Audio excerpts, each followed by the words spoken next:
medical capsules oba be sisi kama jahari no ho be ye kama na e ko nchen a enya de wusuro kra na afetumi abo ama bibia tumi akoye dependable abafo ene de abadi BS for Caroline class om de aso yasne e kapre nu eya eni tu bo kana no obodo preko pe watne free said be ya bibia betumi akoye ntri sa wo bo da so e Caroline class ade ye won say wiabo a chance na chi awia nti edem onwunu enso to so a enya ade a edem ebe ye te said de wo da su kwachi ada kamti abru bia dam ye yurududu wo dem anu ada wo here condition bia da ye ma 20 years warranty na afi wo de akọ bobra na ka chako two space ene ne ye de aba wo de twitwi wo se a wo se ase konkone ne nyina da ebe yi de afiri ho ye didi ye renam ye nom sa ye nom suo ebi mu rejot ebi mu risiga ne ade ne nyina da na afi eja enoma e wo se ase etunya kel chako toothpaste na etimi abo ama wo se apai te se su kwachi fita wo ma na so ya se ne ma anwumre yi kasebo ye de bro wo me ameso mo ye men obidum bie kwaku adu kumi mena meso mo ye mungura ensem na nkasamwem ye sha ase dia ye ko bia ye friend se seke na awraho sama efiri wo ba ene se nkwanhye biasi enkwanhye si ama ensem a ye tete ne se nipa nkono ena ato anananom ewonse do na nipa bia na ne ko twa bisi anhwene santem wo hunu bie ye friend Dennis na te wan na ne ado kase botwetwe nkomo no so nipa du na na hyehye nimu na mu ba ko de awurade adom o mo fa na chese utimi keka no ho ane so mo ma na so paka kopi mu aresa bia na enkro ne de se de no masi ko na so mati nananom wonse do dada enkwa homa ne so ye ne Dennis etwetwe nkomo Dennis akwabo ya mnia net saying boko mnia ya de awurade ase awreho na aba na so ebe ne den kremoda aka na wose nya basa che edikan seke na nkasa he fa pa ne wo the Sege is in the Greater Accra region, but it forms part of the eastern corridor of the Greater Accra. And Sege Ufi Adan. Oh, Sege the major, yes, another major community you meet before you hit Accra is Sege. Sege dia minimum metwetwem ho pa na ja seke na ne atro ntimi mekaze bia ekrofu fro bia ye friend se seke na sege ye Batran. Oh, with the arrow pa. Na wo se ba ne sen kwansha na ba ne sen. Yo, nearby and say sprinter bus be GD say I think so we have to be fair down. And now you overtaking there is a track, tipper track I echo. And or tipper track, you know. In the Tino. And who said there were two other vehicles in front. And tonight it's been a long chain. Into all you overtaking into me in Raymond. And there was this Ford vehicle also coming from the Accra part. Namrika Odino, sprinter into me and so there was a head-on collision. And I'm no more there. Nipple front net drivers in there. They were stuck in the vehicle until we had to fall on the Ghana National Fire Service to assist. Now I'm going to be in your body not every time. Now I'm me sure that vehicles na nipa 10 penny room. There a 15 until me sure that 15. But on the spot there, nipa no. But mo you no yenya intiense say hospital no as you know as account. But it was very fatal. The best Nate ansa wo bekwa futuo no so kra no video na pictures na wo de aba no awreho enti nipa mapa na gu fom saa no sa pepe drivers in the normal car ni ma fire service for the machines be twitwa car no ansa na yeti ni drivers no o ma mo she ni metimi yi o mo e di PF car ni tobo omanfo mra Facebook na mehwa de bia ya ye ka o hyenkani papa ene de wetime bokoboko ne omanfo akoduru mepentima kwa ba befa bi ene mankoduru ne nam hwihwima de kososo ya amonto mo bo ahyenkafo menyi ni se hyenkani bia besore anopa se wo kono akwa akodi awu aba edi enti ne yetena stage ya yentimi nto yebo hwenkrofo de hye omne gu ono video no we ya pictures cry omne gu ache se wo bi ba wu akra abrante kwa wona da ho no wona da onti ahyenkafo ni nyina wo muso firi mu bi omu nyina mu firi mu omu nyina omu de normal campo okanim na edite fire service for omu ya de betwitwa ya san etimi yi omu it was very sad very very sad Tesa me wura kra ho. When case ya no panka nen ka me fasting. Essence menumato. Wo ho. Sure. Menumato. Eti ehwe utimi de wani kan wo hwe a madodo se na ewum me madodo se na ewum. Oh, see, I'm not. I won't say. Now, we have to assist. Even getting the pictures, usually they say nearby, they say "Bibi bar." If they say "Beboa," now be age na whole track, and so we have to get involved to assist. But now, bad does in Bano, a bibrina fear, bibrina fear, and I'm then no makawaka no now mukaka no me yambema. Mami bakuna. Ono de mean didn't obeti me I read. But na mba bema the Ghana Police Service omo ya de omo de pick up by just to assist. But the ambulance arrived very late. That is one thing we have to look at. The ambulance arrived very late. So we had to resort to Nkrofo pick up normally assist the kakra and this is Nkrofo called Bato Hospital. Na omo baba boy ma mutimi yi wo mo no rescue team no omo so timi bantem kakra. Oh, Ghana National Fire Service there omo bantem.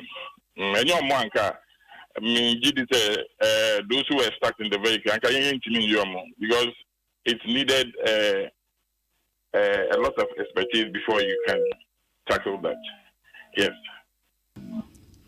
Dennis ya faunsi ya wate mo nyamisha mo ne adwuma pa ma nyamisha mo pa sade mokoto mu nuanom so madi nsensem na mujade mu ye nyina aboa en mempa bo nyina ne se ewurade nya makoma so ade ma mo emra mu hia moa nipa mra no me mo moa wate.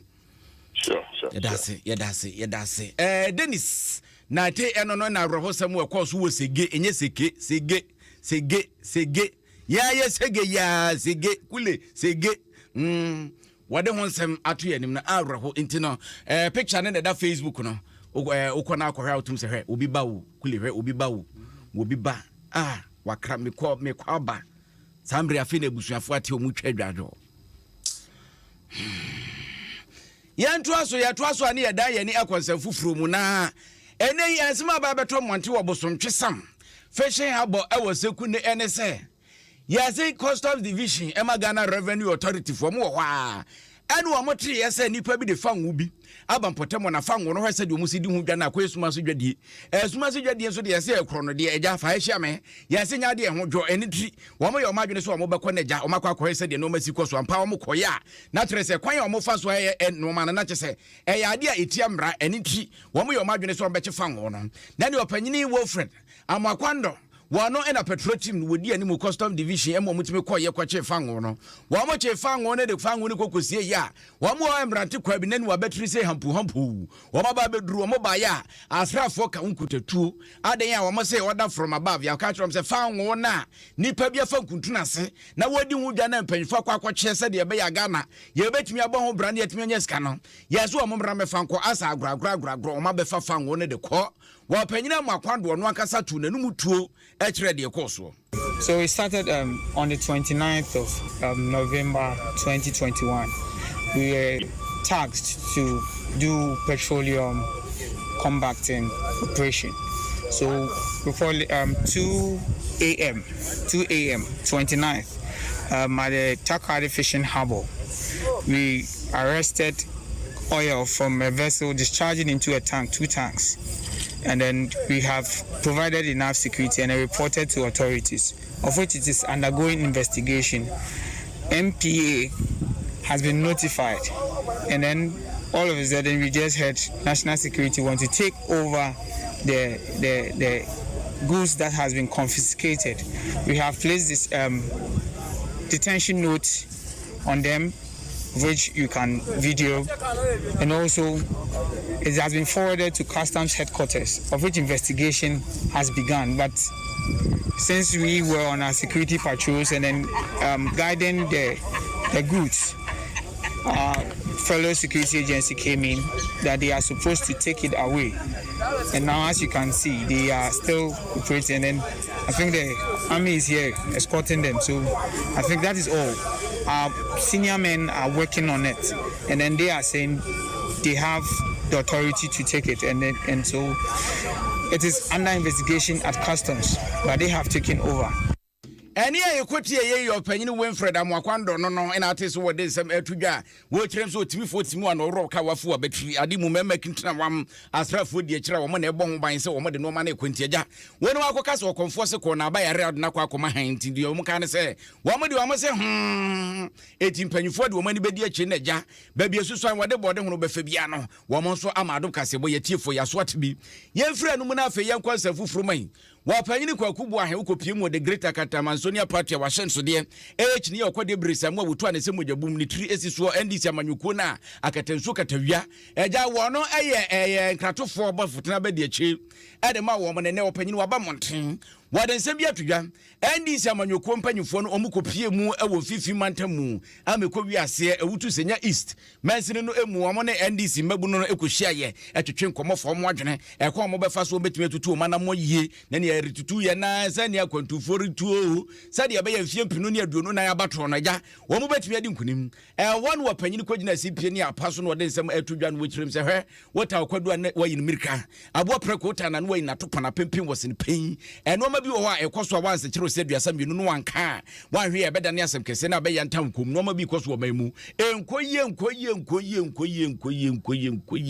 edi kan ayo man musika sam eno mai rebarete se ba boni atas wo ba wi wani enyi amene wo manfo to obotom a aboso no wonsasi so wa ho wo manfo obotom kwa tententen so okrom kwa ade mu kapre e montoma no wo chese wo manfo gida metu sere na ani nyina da ene se amamu bone e na abanya wote akonya bone so wote akonya iso wode eku Ghana de hye na ade eno so to nchen ya keta hye pradwum de ni kankan na ni adokoro abe ti se de akokuna adokoro abe etu o ka asem akyere Ghana de hye se wo manfo ahwe wasetem no wonto aba wo manfo ahwe wasetem no wonfa mo bra sabe enyu obi e na bese obi de wonye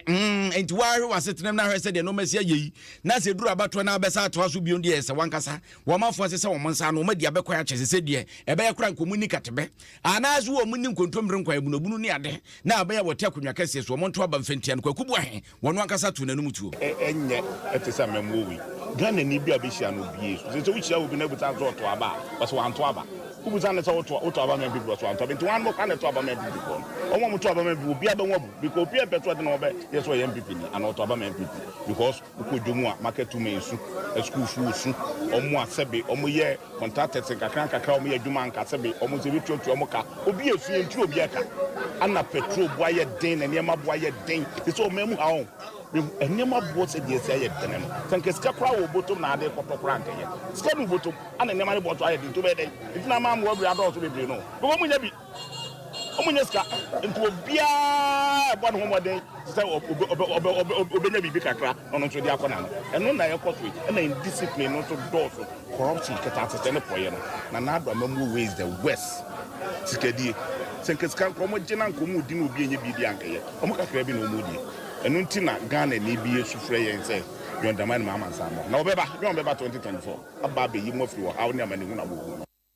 kwakubu ahene no wachiamia ani masam ka wasana na wasuma wo yenkratofo bofotene abedi eche edema NDC amanyuko ne na atese wode ne nsamutu dwase de osi hu amamuo ne sede no ma esi kro na ni nyina emu no NDC amanyuko no ewutu senya Eastman ne mu titrani a wona na da no ye friend Steven Ofusu Jare woni adu kase botwetwe nkomo se wo serepa saprai wi ba kwa ne gbo kabo manya de bebu da biara da NDC amanyuko no wonka wo homom sede ye be ya kine ye ma wo benya hoden na afie mpino ne aduonu na ya bato no wo beti adi nkunim me se be mo wan say it is do or die affair 2024 NDC ye ba power enye se no nyina na metimi eden edi atudwa ewo afidie so akyere mo na emom no ye nyina ye hunu 2020 na election ko ai etimi ko san krofo bi free ba bi a yenimom kwaso ha omu ni ana mo aba no kitekita pesta no kitekita sekan e prepare nkofo kwaso ha yetimi o kwaso ha na ebinum dududuto no mo yishi moto so na dade man this NDC ni bi akotutuo ana NDC ni bi akosho bi moto mu se mu nyina mu ye sankafo mu nyina mu ye journalist mu nyina mu nim de course me ka se ye kwakoko ntokwa ana ye kwakopra obi na mo 2024 de ye ba yire ho ne de mo gya adwumaden na whoever become parliamentary candidate no ye nyina ka ho abom na ye adwuma na 2024 ye win election no do or die eni ayekotie ye Steven Ofusu Jare na atese wode sematu dwa no kopiem wa wutu senya Easter NDC amanyoko no ne titrani otese wo kase wonkase obi nkwatwese kan enkwatwe tu essence wo mema ye tri de de pe ya asomdwe monya mama nyo sema MPP ni NDC emfa mo ne mum say pipini ndc pa ebedi machi na basabasa ye na oja mum na de beche ye se pampana obi ape ba bi fa fe na ye kwakofa ye kete ene nkron ba kwete o mamu de ye nso ye ntwema mo an wo man no Ghana ewo ho ansa na amanyukuba ende ye beka mo bi atiase yefiri on na fe ye de ani a kyerese fufuro mu a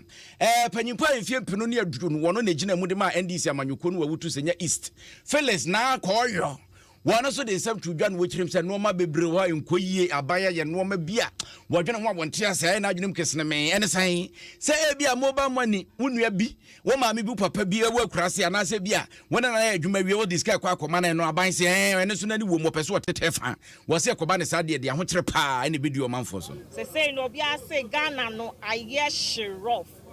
ye momo kakre ya ye kra ija ye nana no momo we krase na ye mane omusika ye mana ye di momo etia school fees ye sending omo pocket money via momo ye busianfo a omo wa abrochira omo ya remittances ebraying say no sa ade na no ye ya eya na nkofo ka say 1.7% but omo rate say telcos no omo je 1% deda inti telcos na je 1% aban ede 1.75% ebeka ho no na eche say sika ye ba betua ewo ye momo about 100 Ghana no ebe ye 2.75%. Me nana me sene me nana 100 Ghana say onkoto kore na onom na ni sisi na eya ne ya ne enkwa na eche say sika na me sene no ye beteme onu nsu koyi a ni asante no sika no sen ene ye beka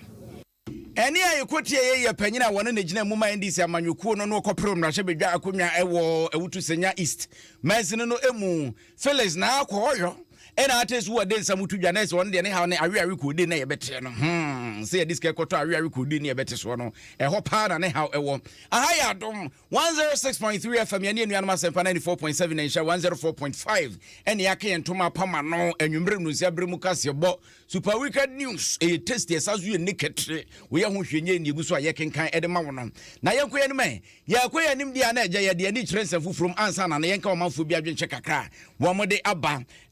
ade pena adwabo atema message awode aba wo se hwe dom kuma no de abrabia no mo be ya ebe wiase de animguase bebra ban no kwa no mo dwene ho awuja kede lale so se fantastic news pa nyame enhyiramo Dr. Babazamu master planner junior kentampo enso se kwakubu ahen wodwen se wo mamu kwa na yeden ba bia bi ho won kwa amana ne nkɔhwe so ɛhɔ nya de a wesi e friend na womikan wɔn so ne de a wode aba wo se hwe de ba na ɛkɔso awurade wo fa na nipa mɛtwe Ghana essence no ma bebre ho a enya de a ekoyi samo ye bo a enso message wode aba se Ghana de bia te asembo ne NDC APP propaganda ya bro ya bre wesi e friend Linda Jman wɔn so ne de a wode aba wo se come and see bra na behwe no mabo sade commodities esi kwasoro pa wo se bende ono kra de wabre Priscilla amunu otu enso message wode aba wo se wasi mpuntuo eni yehia na omikan sanso de biaba Miki Opolo message wode aba wasi Ghana yempanyimfo ne de Miki asemi a woka yeyi sabe me nkwa ma ye mecheme nti wadawroma ka be ya nkafa tutu sansa na megaphone neka na manse nyina dantemo aya de black show so de a wode ba wasi sad abrofosem na ekoso aboaje Bernard enso si Ghana ena Solomon amenyo enso message wode aba wasi awurade wonsa ne mehwe ne mawate wo wusu da akopɔ enso de message aba on de emoji esu na wosu Patrick Eje wasi Ghana why esa so na Jerry Amwa enso message aba no so edi abanie wasi mehwe mo live London e wonam di free airba na uja kede lale odi ne yakada da emse de wo ne nyina kan bia badada ntiem koyanim yakoyanim dia na eja afutuo akọ edi ama magunu ewo mayi emu so amamode so obetumi ahye wo ho so esanse sebe wo hye wo ho so a enya dia benya amane yesi aboa no da ntema bonya amane na mom so antumi ahye wo ho so na ye wadwene se the spirit of kakapio akaw etu sisim eye odide why te se gogome wo bepo oba bi na eja wo hye wo nso de agu na yase na se ho koba asem de wo se ogitum ai waso aware anu ato prete so agitum se ene emma bebre banyanyam na afei nipa no beba oka bra na no na me no ye no se me ka se yanka bo ho ban no am ho ban ti se ebu akam de na ebu akam so ebu akam ho adan so ani makodi wachi ana se de o da bi de person chese me fa afuru se oyem na ye ana se de da bi de person me kire se menyam nti wonyem no hwan na nyem bra na sa wona me no da me no nyam me wo na me ba ko pe wasesa suban munyai boys amaba wo ye anu ayi wo na eno na afutuo no ekoye na opanyini ba ko efre no kwame kpamasi wone na sa futuo yi wode ma ya wo kire se ya ne hadwene esanse koba ne sa ne ma no mani atan ye ba be wo nkra wo mani agyanom eno so wonsusuan so bone ede bro man Ghana for mema bebre no oni oba ho fine oba no nyanyem di anyo no a nti oba no so wo akola na hawo wo mu no oni oboafo na ne se wo ye nipa kra na nkwa oti ahwe wasetrem ze ne ete na wakɔhye obi banyem na afi wanji somehow ni nyina da abayua no so obetwia owo akola na wan na bebo na ahwe akola na makola no future ono so mpese da chi ye be ponti se ne ba na esa useless akola bi say nti no eya oni niema no akoto akola na chi nti me tu Ghana ememo ano otam so nya ready a umbo aho so betimi aware ahwe ba men venture enko ha obi ba oni ne banyim ba wie no nhwe no na obaka se onjinyi se no akoto akola ne achine na mma no so ansa na bema ba siupo so hwe se sa bema we bema oni onyim obetimi ahwew ama akola ne dachi papa enye se bia odonti ba bia bugebuge na de akoto obi okra bema no fa ne nkofie fitire a no anyem no sa akola no so sa akofitire beto na achire na sa numie no beba wo bema no ne oba no mu numie kese nti Ghana ampelifo no hwe na orphanage na nda yakoma so ne ntimi mmuo mu because omo so mu ye nipa ti say ya ebetimi afi orphanage mu enya president wo nti obia eni ayekotie ye yopanyini kwame kpamasi na ateso wade afutuo wode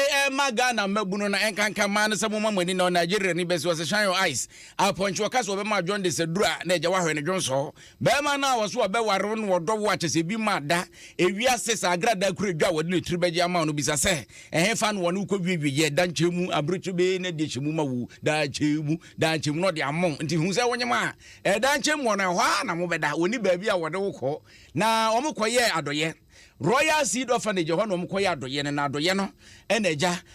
panyimpa wono na saa orphanage no wada no wogina simpie ni apaso no de aseda peace aseda so no de man panyimfo se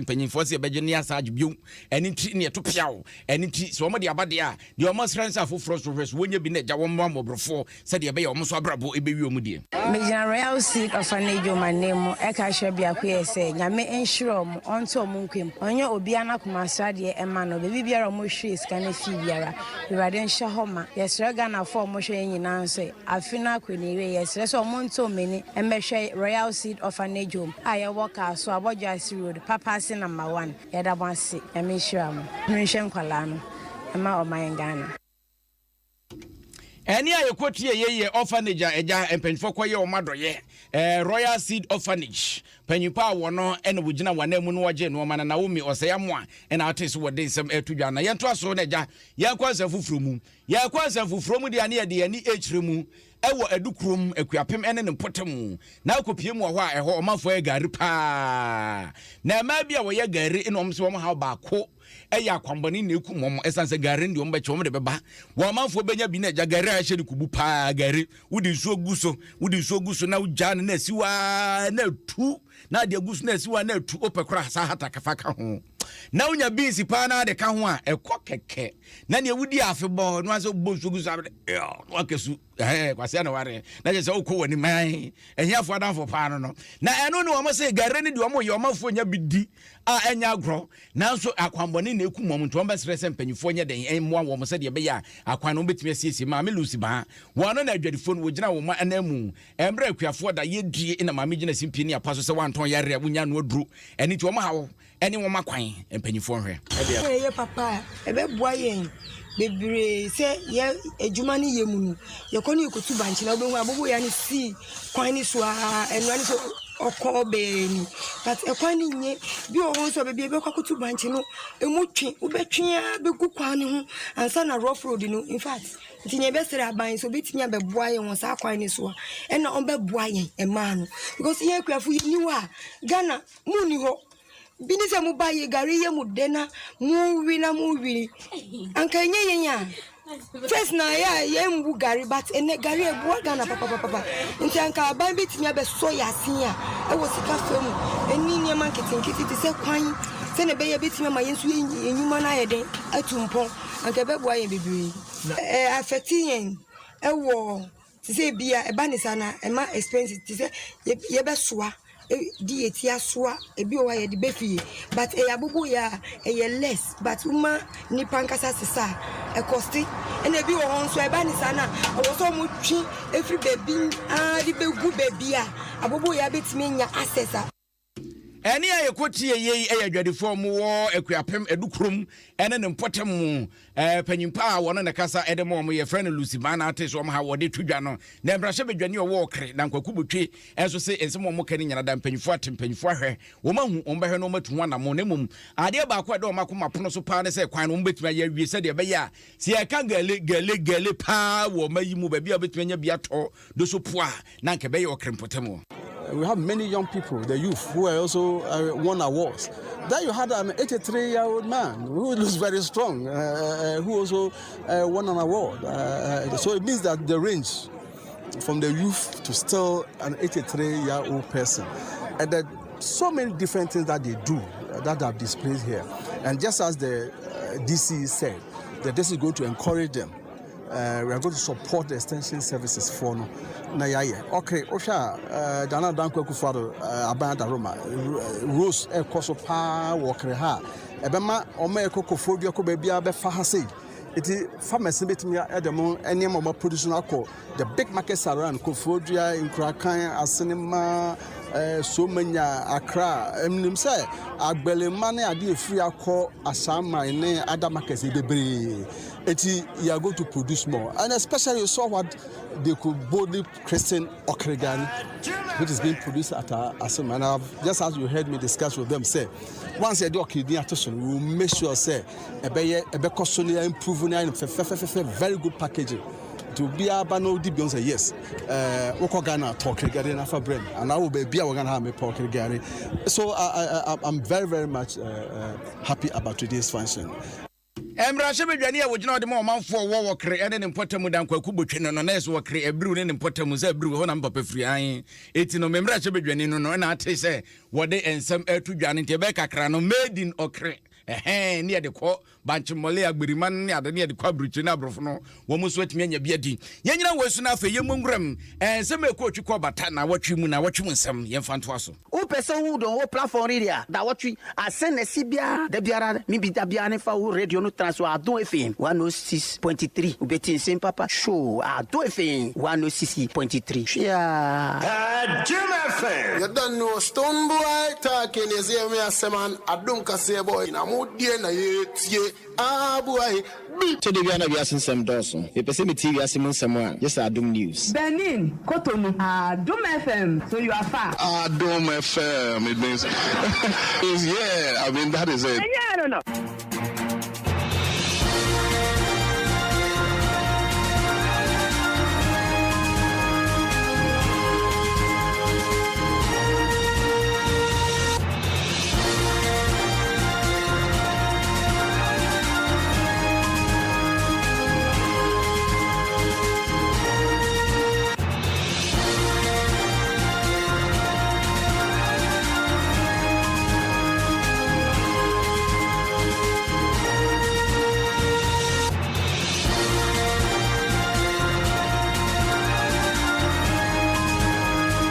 Adom 106.3 FM so ne dia duru so na watwum nsem ekotwi ko bata ko bremai de ne tapa kamu eje ne yoyoyo ne gongogo tutu pada ne hire edigu ne hote se konfo a na kom aba ene ne ba bebo achi dia ma hote se de koko krachi wo boska achi dia ma hwesofo ene tia kanta so 200 Ghana ne 100 Ghana 50 Ghana 20 Ghana 10 Ghana 5 2 1 Ghana ye be half a quest ne so de onim dada ye num die enwuna esuei I saw it anana watwi mu ensem ne bi ene se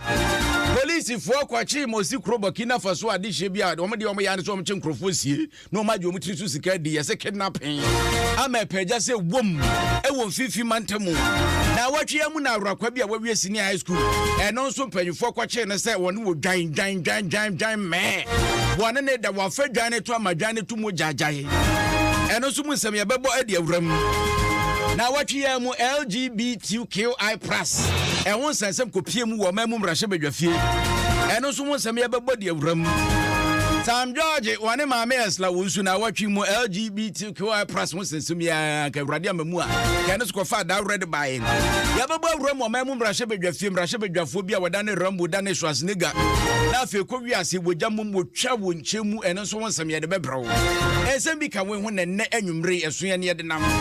edi ni guso aye ba ko pe obidum bie kwaku adu kumi mena meti akonwa mu amiguso ebe ede ma yanye bre na afeye mu ngura sem na kasem wem ye sha ase ade ane ye kom fifi mantam ne fifi mantam asemfusu ho na DCOP kwabena antwitabi woye police panyimpa wo ho na opanyiri kirema wose na nsentem wo ho a ena nipa bi bayi wo masutre so omode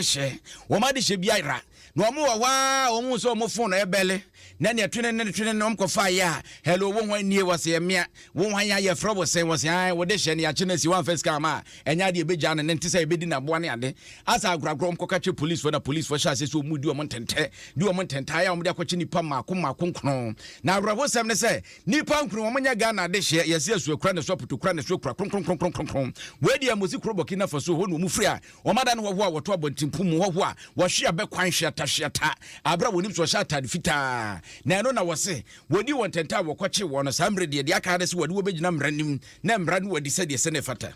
panyen bi ba ha omo ye mienu na panyen no wom no so no ye Zamrama chief e wo central region ha abra ye kikusa na nasem ne se Zamrama form panyufo no bia wo asenfo su afre no ayi na sutre se omon kwara no baako abakrom ha ama wafre no se ya kidnap no ya chi na hye baabi on se on first kabimra on fu bi no metu eskabi ansa na egyae no enti omon hwe na se ne eden fi se omon hu se ya kidnap abofra no nti omon yo manyu se omba boy amane omon free ha so omba ko bo omon embassy amane e Niger because omon free Niger na omon sambo aji pinso amane yeti asam no yan transo kra man transo ene ho me frɛ regional crime officer ene me deputy regional commander ene fa ho adwen se yi nipa na regional crime officer no edi animo ne yakɔ hwɛ fikura ya che sa nipa no nti omo yusu device be on phone to track say omo de tracy babia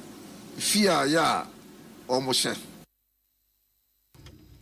opanyina yekotie nini wo police panyimpa na ate se wode nsem atudwa DCOP kwabena entwitabi no ene wono so de course wode mu nsem atudwa a wotire mu se de no masi kore ha dwene na wase omo mu di sa nyambransem no emrante kwa wu emrante kwa toto fefe ate sa fe kura no masi so nkom ye bode ankom ye ha wa de wanyi kura wo mfinhye aduasa 30 years enani bre skanibra e de wo fanti adwuma ma betaga na omo ye no so number ya the fre nipa na wo asimfo so no ma we ono so fre Zamrama chief no the number no my through that number no it me track ko hu efie no na police for ko pie ho no enya nipa nkron omo ye Burkina Faso fo na victim no so ya yese ya kidnap no so no yensa kan no ho ya rescue no ya je no free sa nipa bonefo yensam ne sa che sa nipa bonefo no omo ye nkono se omo be kansa ti omo din na mboboye no ye NS Ibudu 21 years Anod Nikiam 21 years Dentes Songote 20 years Lasina Sombite 20 years Adams Kondi Tambe 23 years Zakaria Masibo 22 years Towende Yabre 19 years Paul Mari Kabore 31 years Sufiani Ali also 21 years Osho omu fie no a omu nyina ye young boys the one you wom cry 31 years nanso saa nkurɔfoɔ wei no mu a na ɔmo di bɔne robbery ne ade no yɛkye wɔn a saa agency ɔmo nyinaa akyi wɔn wɔ saa fie hɔ na efie no a yɛ na victim no wɔ mu no ɛyɛ nipa na ɔmo kidnap no no Any a yɛkɔtie yɛ DCOP kwabena entwitabi na abrɔfo sɛm ɛkɔ so na wɔtwi emu wɔde wɔn sɛm ato yɛ nim asefusu nipa bɔnefo a yɛakɔkye wɔn na ne kiam ɛne ne nua to yɛnde yɛabrɛ na mabra Ghana na mo ba bɛdi sɛfo yɛakye wɔn a yɛde wɔn kɔgyina mmerɛ nim sɛdeɛ ɛbɛyɛ mmara no wɔn bɛdi sɛdeɛ sɛ ne fata na wɔtwi mu so kɔpie mu ɔbea bi a ɛfrɛ sɛ akwe ala ɛwɔ atwema mponua mansi no emu a abrante kwabu anya fihyɛ dunkro yɛfrɛ ne sɛ Azizi awie senior high school wo bi nim deɛ ba ne trim sɛ hyew na aba ne trim na honhom bɔne bi na aba bɛsi ne mu o sɛ deɛ bɛ na aba ne mu o sɛ the spirit of kakapio na aba ne mu o sɛ de yo abrantie yi wɔn se na kɔnɔ aba wɔ pɛ baabi na agya wɔde ne sa akɔ akɔhyɛ meka wɔde ne sa akɔ akɔhyɛ wɔ pɛ baabi na wɔde ne tadu awura wɔanya baabi a mfa nwura so obi dwan a wamantam na bɔ nwuram ɛhɔ ne wo dwan no wɔkɔfa dwan ne sɛ frɛmfram na ne nipa bi wo hu bie yɛsi wo dwan ne tu mogya ɛsɛ sɛ deɛ yakɔ ne surgery wahu ɛma nam so nti abrantie wo dwane yɛ wo dwane mpaboa ne ba sekre ɛna mpanfo kɔ yɛ nhwemu a wɔde kye no na wɔkyerɛ ma yɛsi wɔ kuani bi afuo mu o ɛhɔ ɛna papa na dwane yɛ ne deɛ no wɔsɔre a wɔkɔma ntam dwane sɛ deɛ bɛyɛ gyansensan no wɔbɛtumi anya bi awerɛ wɔn wɔ hɔ adɔm tia ne mɛɛ wɔn te su no te esu we deɛ foreign sɛ deɛ esu ne si kwado tim sɛ bibi ɛkɔ so a ɛha aboa no asa agoragoragoragora wɔn kɔ yɛ abrante Azizi ne sɛn aboa etu ne wokune wɔbu aboa etu agum sɛ ma ho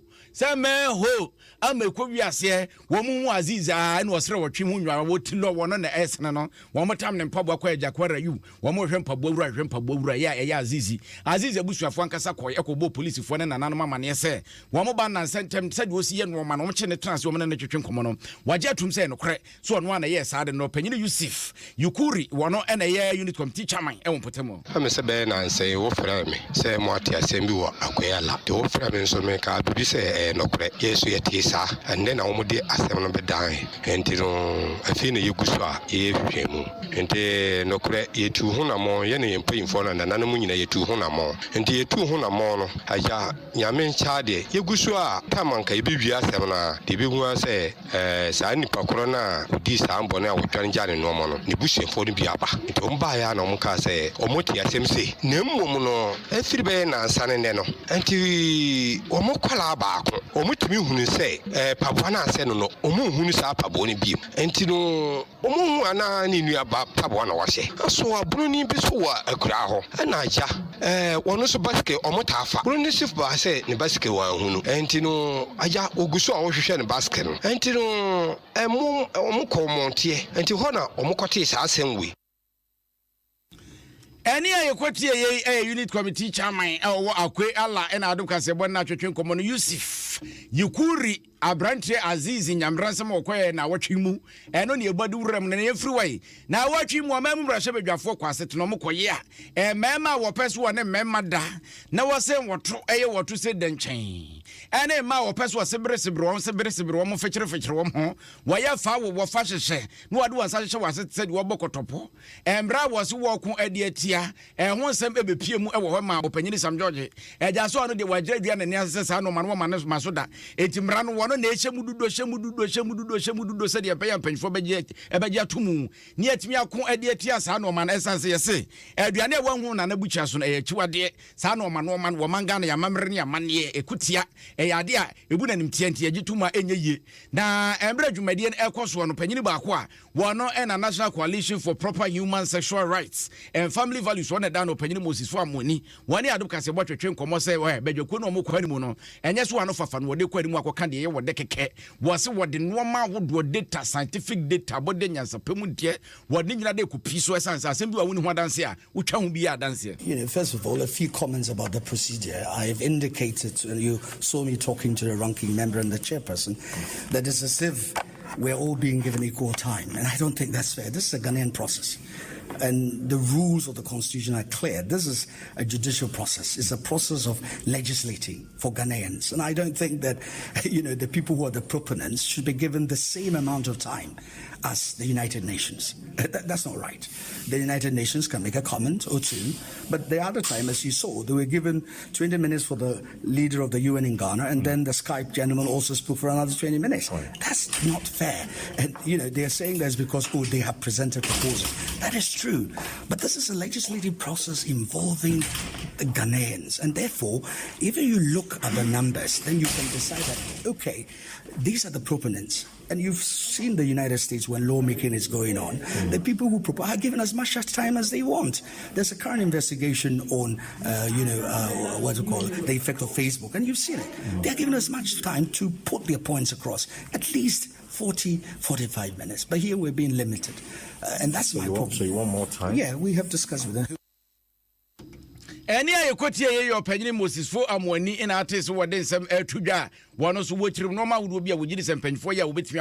National Coalition for Proper Human Sexual Rights and Family Values. One of the penny power down. Then what train a mamma as the Usuaku for so then some baby to Jan was a Funtum was sabataching more month when you wagon a sabo punch. I actually mamma, none about which I was a midday and to me was a city Tibian and some runner bar. A back and crew for be Brank and Cas Requin. Requin for no a back and warmer.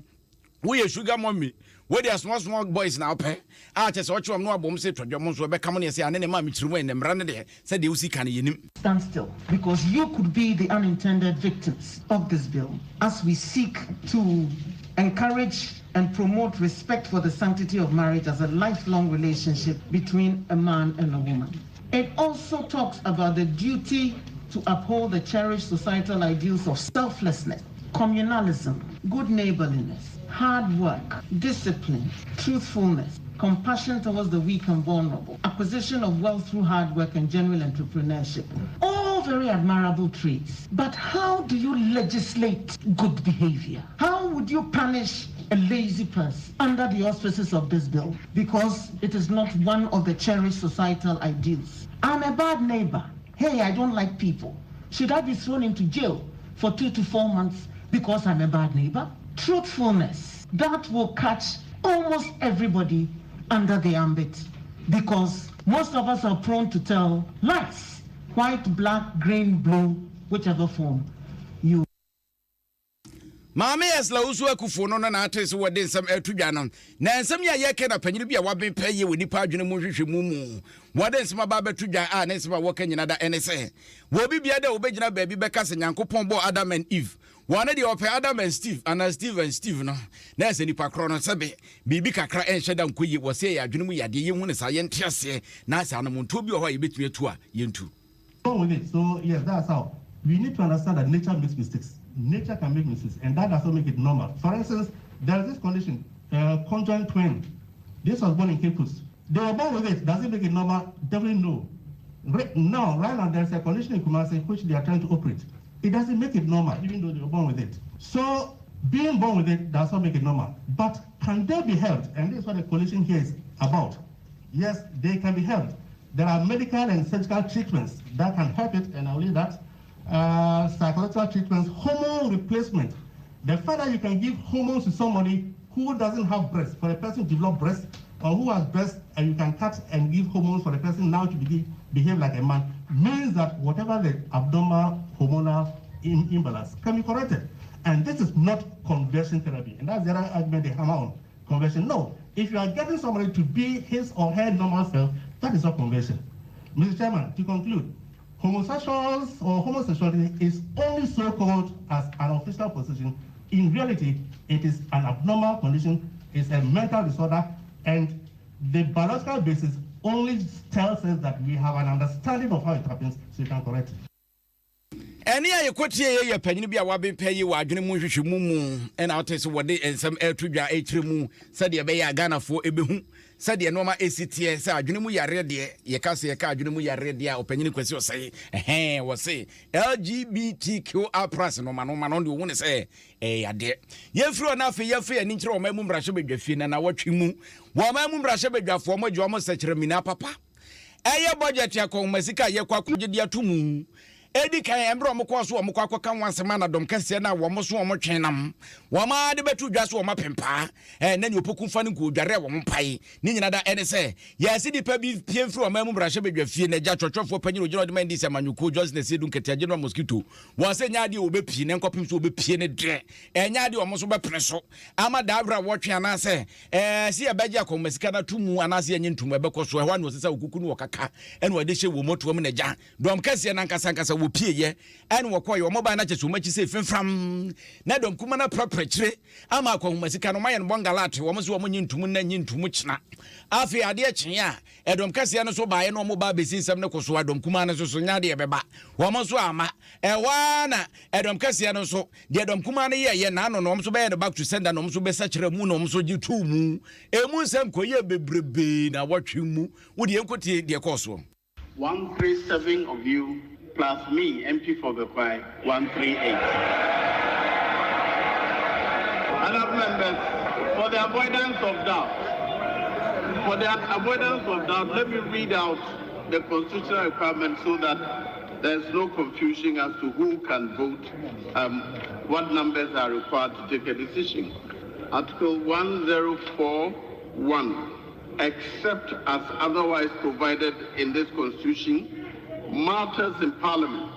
shall be determined by the votes of the majority of members present and voting. The vote of the majority of members present and voting, with at least half of all the members of Parliament present. What it means is that before you take a decision, there must be at least a majority of all members present. With me, we have 138 members. That's a majority. This House has approved the budget statement and economic policy of the government for the year ending 31st December 2022, subject to the concessions given by the Finance Minister a couple of minutes ago. That was consequent upon the motion moved by the Finance Minister earlier in the month.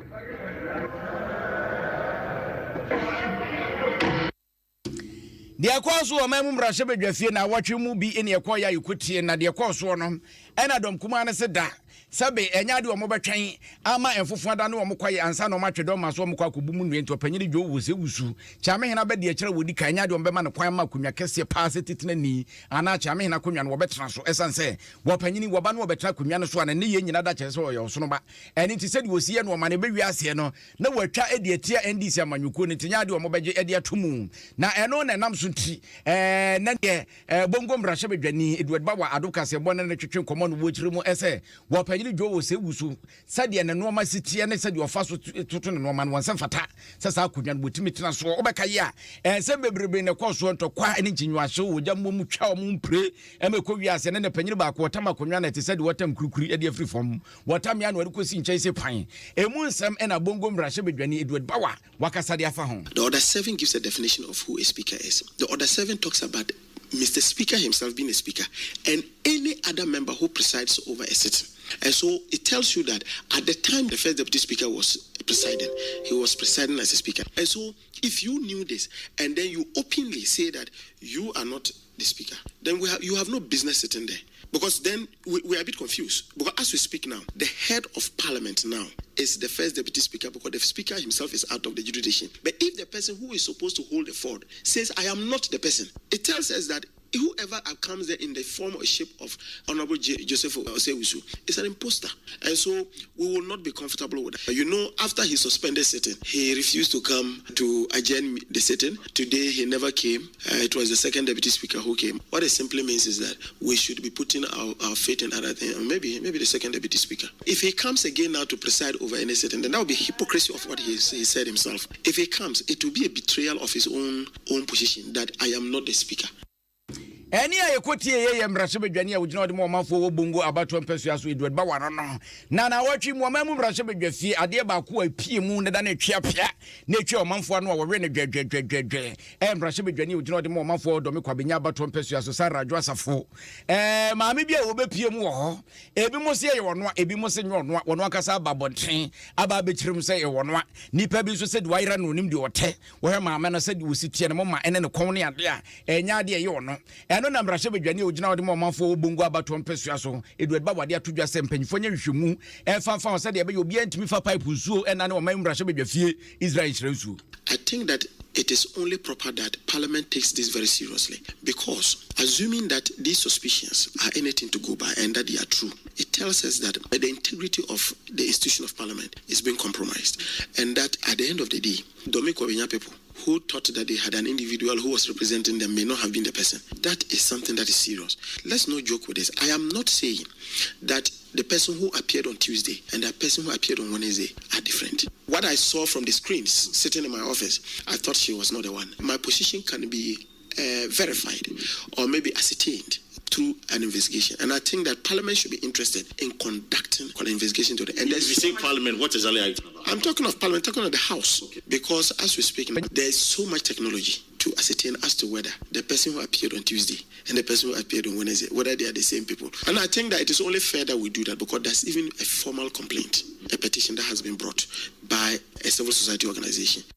Any equity mrahye bedwane ogina wode momamfo obongu abato mpesua so Edward Bawade no and was ne kura de nim biaba abefo kwantempon ho kwa befa so betimi de akere se nipa wo ba ye se yo no anse nyo no kan tete bagimi bre ne de ane ne nke be de na so we de ye betimi ane sempro kra ama no kura bo mu bia no Ghana de hye ehunu bi na watwum nsem na ogusu tie wadom 106.3 FM ya ne nuanom asempa 94.7 na insha 104.5 asanteman agye atumu na wo mamu mrahye bedwafie da awre na ekoso na ena maame a woto nkra ede mo mamu mrahye bedwafie kitado waba monte des maba betudwa so wasrepa se Ghana de hye mfanche esanse de ekoso no mankasa gitum se entweyie na emu makokọ batane na itia ba na nsunkumu ba de ono didie eja wono a ena bewe nam de ono dware wono a ne sere woto wama mrahye bedwafo omuso ye nipa obi a wona nanso ene tse bibi koso na nkwe na Ghana de hye bu ofu a Ghana fo mfanche. Opportunity and obviously everybody is anxious to see an end to what you describe as the impasse. It's been a very stressful few days, but we want to assure everybody that, as I'm sure everyone is aware of, this is in the best interest of the country.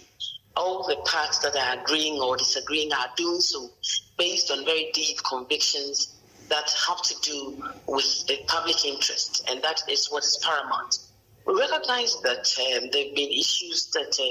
the public is anxiously waiting to see a resolution, and Parliament finally coming out with solutions to what seems to be major disagreements at the moment.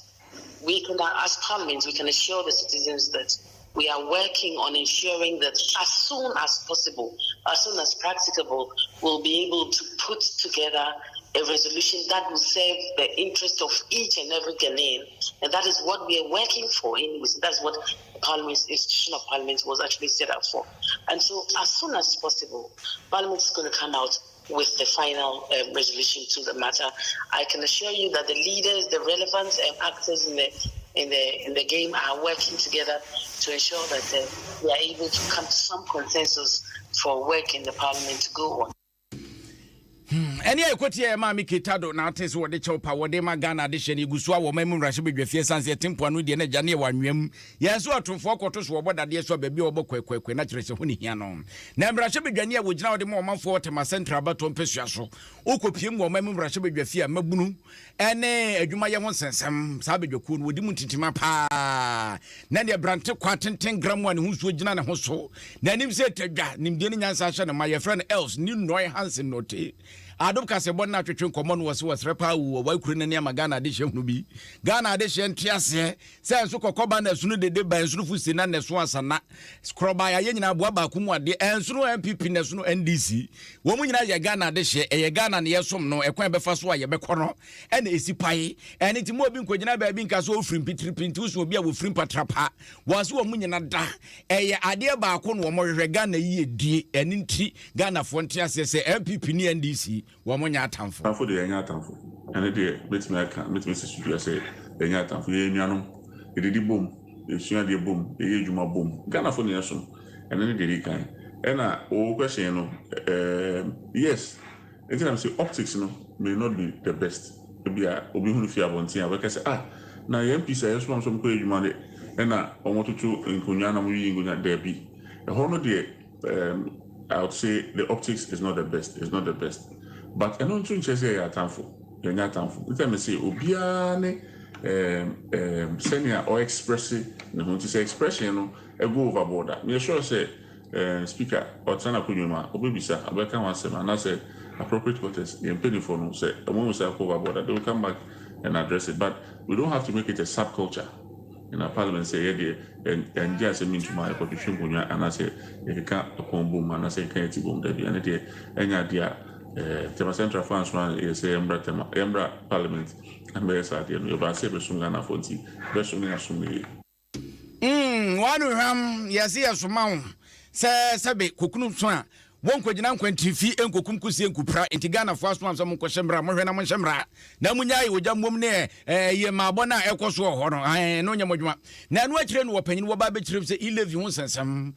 no so aba montre na obi e ka ne de obi e ka ne de obi e ka ne de na so se be to da bia na da no wo fase na ntinkro umia ya wa mia so a etu pompomfe se wo man ye hieska sika ye se enkwati adurumre no anan han so wo nguram sika no an ye beboa no ntentua ne botoa ne yet me anya bi ya kwan ya de bi esi aresa bi de bi school free senior high school no won kron bana Ghana de hye ye timi anya ho mfaso ne ya adwene si ye ntua de na ho asika ne ye de kwakoye woso wosre pa Ghana de hye eno ma bi wo ha ye mfa no mangugu nsanie ne naja entiase anya adwuma wonam kroma service ka kwan ye bi na so tu say there's a lot of infrastructure work that needs to be done, especially ka kwan wonam bibia o Ghana obi ani obetumi aka chem say Ghana ka kwan nyina ye ka kwan papa say if you are kokuma say kwan say na look at the volume of cars on the road. But you see, it's a go for you.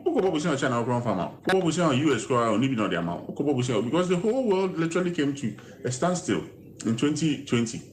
March 2020. The way you manage COVID situation here, the extent of the problem. But the whole world literally came to a standstill. Adom, we've had a good president who has been able to manage with his team, manage this economy well. I'm econo embu. And going forward, going beyond Ghana, beyond aid, we need to dig deeper into our own pockets and build an Ukrainian. Any ayokoti ye ayo panyin else ni no Hansen no team rachibedwane a wugina mo manfo tema central no and was so monya kwa nti de Ghana de hye se pese mpuntu otimi koso de ayetwe hunu se sabi meko bi ye nkɔ no kwa anye pipe no ene do suko sa so na nye lo no kwa mu ne pinkutunu ene ti si amoabo ye nsa no na gya yakeka ye nsa se ne yampeska kakran fa moaban de a na mputudwuma na ye be kɔ ne benwe ne sesa akaw ade pena adwo atema message awode aba no se Ghana mpanyufo mo nsɔre YouTube and what we free by ye Joe Clifford so the ne aba and was oil saga we corruption pa order from above and what the atuja sorry Muhammad so dia wodi aba was bra kwakunie Muhammad nie yaw amankwa enso message ni was wo mangana pada ben wo mai be ye Isaac Ayite was do na friend asem Dubai ho na mehwem edi afri was Adom FM no gwe muni size kra Patricia Becker enso message awon so dia benin was yi Ghana edi be kra na ekoso Ghana ntese kana ne kra no masesa no majinchia pa black so o message we di card bi abadada na Patricia Becker also we di card bi abadada as a repetition na mo boss ha Isaac Atobra so message awode aba eso ese obi a hye ne mask obi anhoro ne nsa na COVID-19 no enyankoye na eje kwade so de message aba was bra kwakwadu kum yemitie mo pa hani Bono region ho enam di free eba nananom information center was ne ne oba ye biatum se huha a chese se di AC dwagum no enya agrokra Felicia Boatin so se bra kwakunie Belgium Mogent ho en wadi free ba na ne Felicia nie Samuel yawu eso message wono so dia banie en was minua na ne wasikurum kwaku wasikurum obodwuma pa Daniel Aten eso se kasebon a tasty pa en yeguso ayede ebra mo hye no so se nyuma ko bi na kasebo mafa ho ka yeguso ebe ede ma